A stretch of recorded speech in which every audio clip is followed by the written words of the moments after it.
back to my channel, Beautiful Minutia. If you're new here, my name is Tiffany, and today I'm here to talk to you about all the books that I read in the month of May. I ended the month on 9 books read, 3 of which were manga volumes.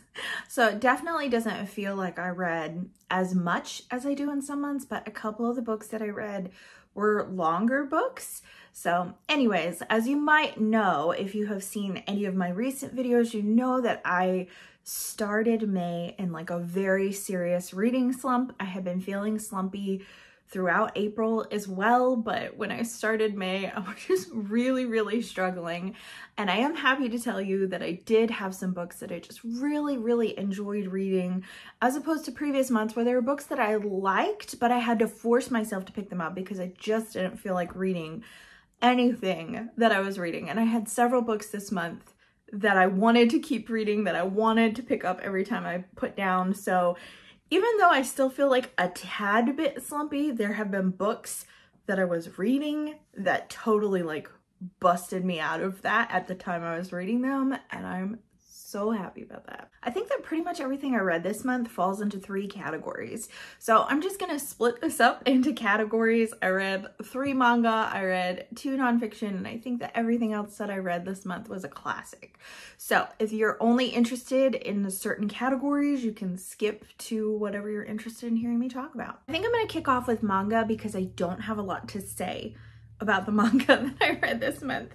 So I read 2 volumes of Kuma Bear volumes 4 and 5, and they were really fun and I enjoyed them, but I didn't feel like they were all that earth-shattering or super exciting or anything. I enjoyed volume 4 a lot more than I enjoyed volume 5. Volume 5 was just kind of like, it's fine. Like, I really didn't love it, but I do still have volume 6 out from the library that I'm hoping to get to soon because I really am enjoying this series. It's just a really fun palette cleanser. If you haven't heard me talk about this series, it is a series about a teenage girl who essentially gets stuck in a video game and is living there, and she's really into VR video games and puts on her VR headset one day and ends up in this video game where she gets an upgrade where she's wearing this bear suit that you can kind of see, and it gives her all these amazing buffs, but people really don't take her seriously because she's in like a bear onesie.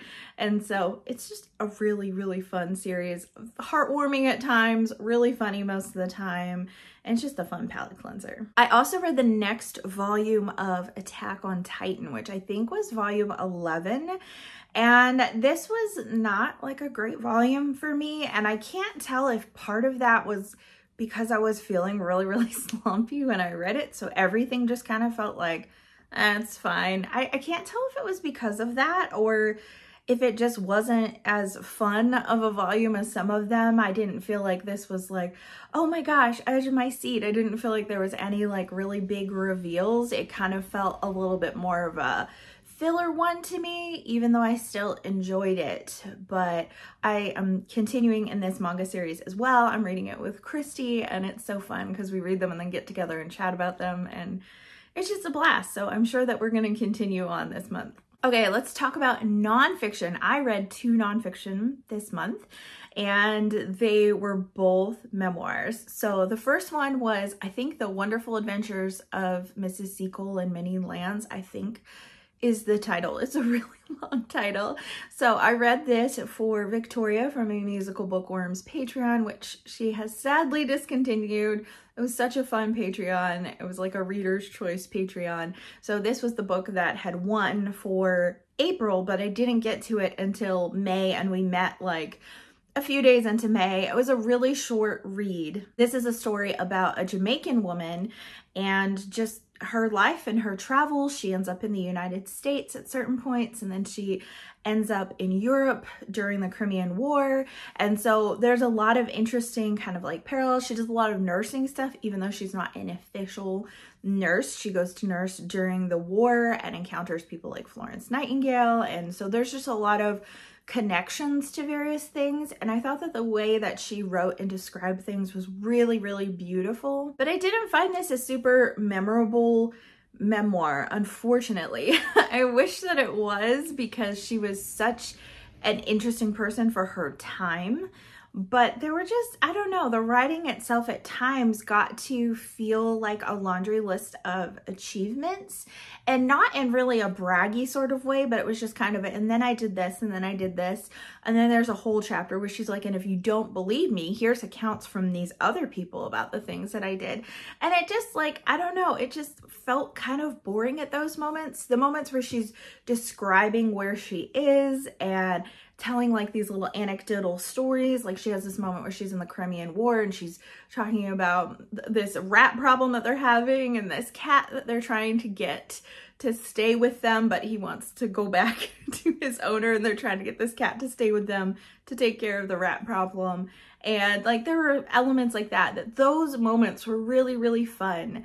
But then it just, I don't know, it didn't really, I was missing something for me. The other nonfiction that I read this month was also a memoir, and it's Surprised by Oxford by Carolyn Weber. I read this with my in-person book club, and it's about an agnostic Canadian woman who ends up going to Oxford and her journey to faith there, to finding Christianity. And it was such a great read. I loved it so much.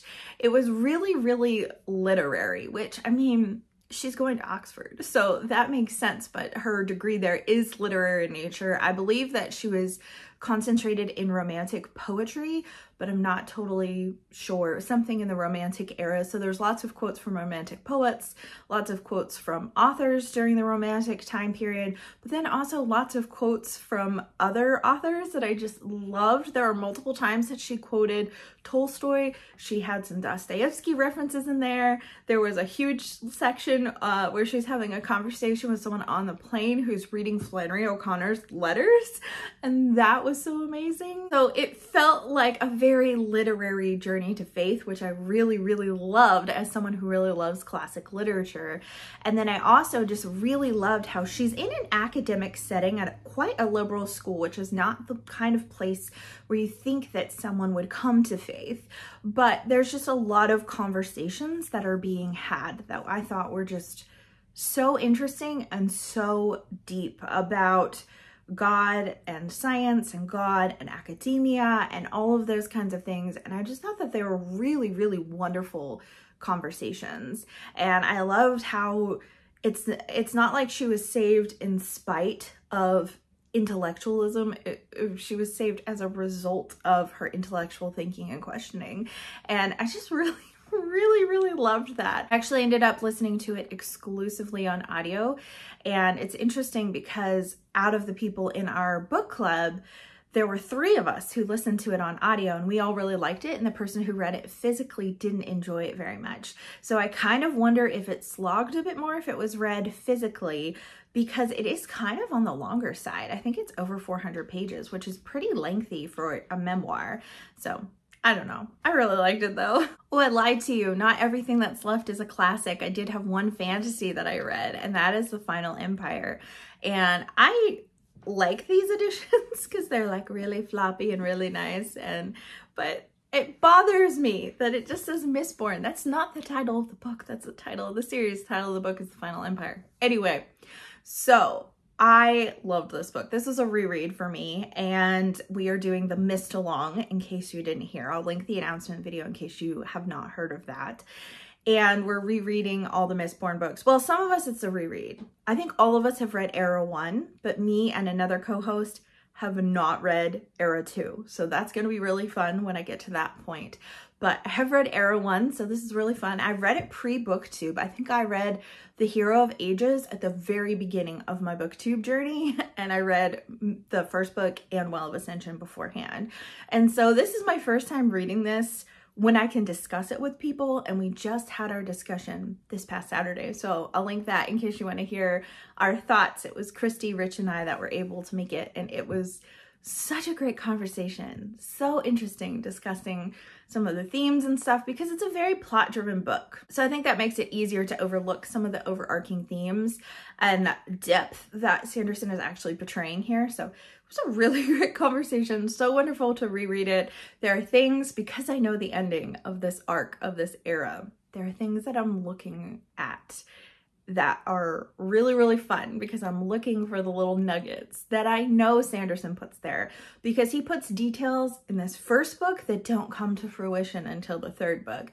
And I remember reading the third book and being like, oh my gosh, I could have maybe seen this coming if I was paying attention. So I'm paying attention this time because I know what happens, and so it's fun to see the little breadcrumbs. So the last 3 books I have here are all classics, and they were a very mixed bag in that I had one book that completely demolished my reading slump. It was the book that broke me out of my reading slump.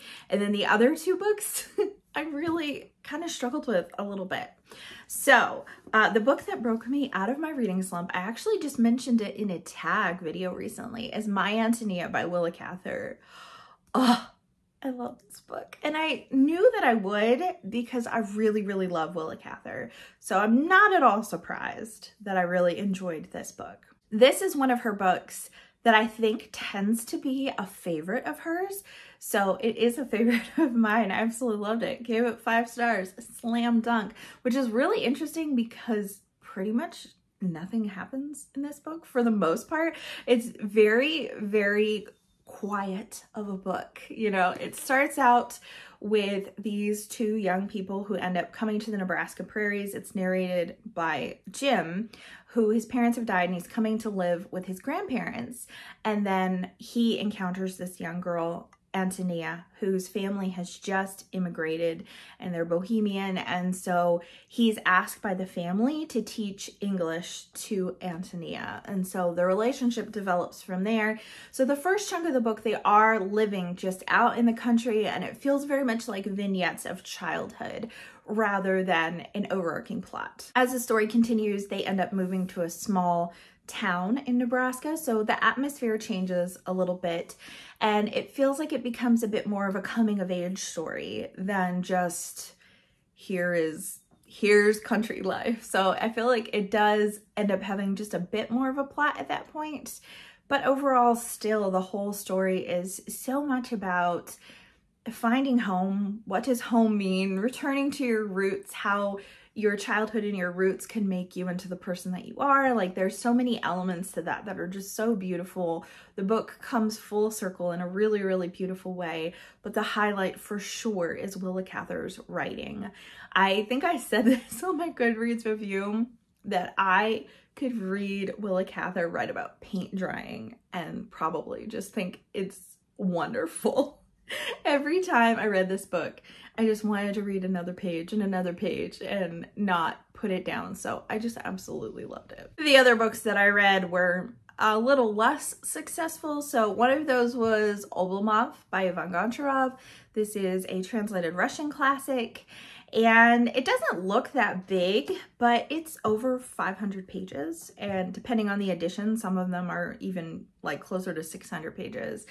And this whole book is about a very lazy man. And I think I've read the back where it says, Oblomov lies in bed pondering one vital earth-shattering question. Should he get up? Thus we meet one of the greatest creations in all Russian literature. Oblomov, good-natured and indolent, with the mind of a reasonable man and the ambition of a giant sloth, wearily reclining while a procession of visitors plead with him to change his ways. So I read the back of this and I was like, I gotta read this. This sounds amazing. This sounds so funny. And chunks of it really are quite funny. But the whole point of the book is talking about Oblomovism, which is, you know, the case of this man who is raised in aristocracy and raised to be quite lazy. We end up getting his whole childhood and backstory after a certain point. And then his encounters with a young woman where you're kind of like wondering, is this going to change him? Or is he doomed to always be Oblomov, essentially be this lazy man? And so that's kind of the point of the book, is highlighting the commonality of this behavior in more like noble families. And I don't think that that's a bad thing. I've read a lot of Russian books where the point of the book is trying to make a point or trying to make an argument. I think Fathers and Sons by Ivan Turgenev is a really, really good example of that. And I think it's done really, really well, because Fathers and Sons is under 200 pages and Oblomov is not. I think that if this book had been around 200 pages, it would have felt punchier and it would have felt more funny and more enjoyable, but it just felt really, really drawn out. I did listen to a good chunk of this book on audio, and I think that it was excellent on audio. I think that that really added to it. I think I would have been more bogged down by the length if I had been reading it physically, but even so, like I started it physically, and even with the audio, it still just felt really, really long. It felt like it was never going to be over. So I think I ended up giving this like 3 stars because overall I see like its importance. It had shining moments that were really good. It had some good quotes. It had some humorous moments, but it just felt so long. Oh, I should also mention that I read this with Christy and Stephanie. And Christy didn't even finish it because it felt so long and bogged down and kind of tedious after a time. And Stephanie did finish it, and she had pretty much the same thoughts that I did. Okay, so the last book that I'm going to talk about is actually the last book that I completed this month. And this book is The Keeper of the Bees by Jean Stratton Porter. I actually ended up buddy reading this with Gloria Z. Thompson, which was so fun. It was not intended or planned, but Gloria's family actually own, like, what do you call it? Where you own bees and you harvest the honey and sell it. There's an actual name for it. But anyways, Gloria has lots of connections to bees, so it was super fun to read this book with her. I'd read The Girl of the Limberlost by Jean Stratton Porter multiple times, but had not yet read The Keeper of the Bees, so this was a really great spring read, but I have really, really mixed feelings on it. So the storyline of this is that we have a World War I veteran who has a really bad wound that won't heal, and he thinks he's not going to make it. He ends up taking over this beekeeper's place because he ends up in the hospital. And so as a result, he is, you know, basking in nature and bees and gardens, and it's on the California coast. So it's really, really beautiful. He's experiencing, you know, the salt water and the ocean and the fresh air and all this wonderful stuff, in addition to having a connection to someone called Little Scout, or the Scoutmaster, which is this young child who was the associate of the bee master that he takes over for, and their relationship is just so much fun. We follow Jamie as he is coming back to health in a physical way, in a spiritual way, in a mental way, and his journey was really, really great. So this book had the potential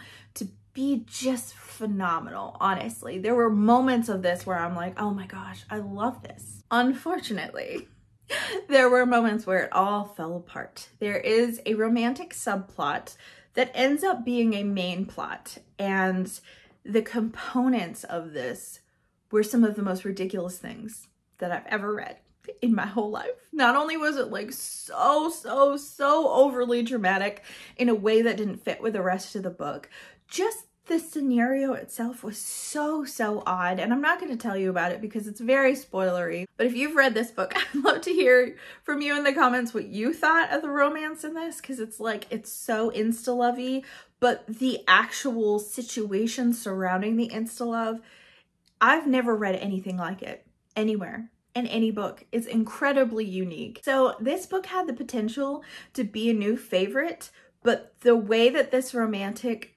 subplot just took over the whole book and was so dramatic and so weird actually brought this book down to a 3-star for me. Still, if that's something that might not bother you, if you really like insta-love and kind of like really dramatic romantic subplots, you might actually just like really love this book. So I don't want to put you off from reading it because there are things about it that are really good. But if romantic subplots kind of make you roll your eyes, particularly insta-love ones, then this might bother you a little bit as well. It was a perfect springtime read though, so I'm glad I read it when I did. Well, those are all the books that I completed in the month of May. I was also reading Dandelion Wine for my Patreon book club, but I was only probably about halfway through when it came to the end of May, so I'm gonna save that one for June. I'd love to hear from you in the comments down below. Have you read any of the books that I read this month? If so, I would love to hear your thoughts. I always love chatting with you guys in the comments. And then also let me know what you've been reading. What is the best book that you read in the month of May. Thank you so much for watching. If you liked this video, please hit like and also subscribe so you can continue to see more bookish content from me, and I will see you again next time.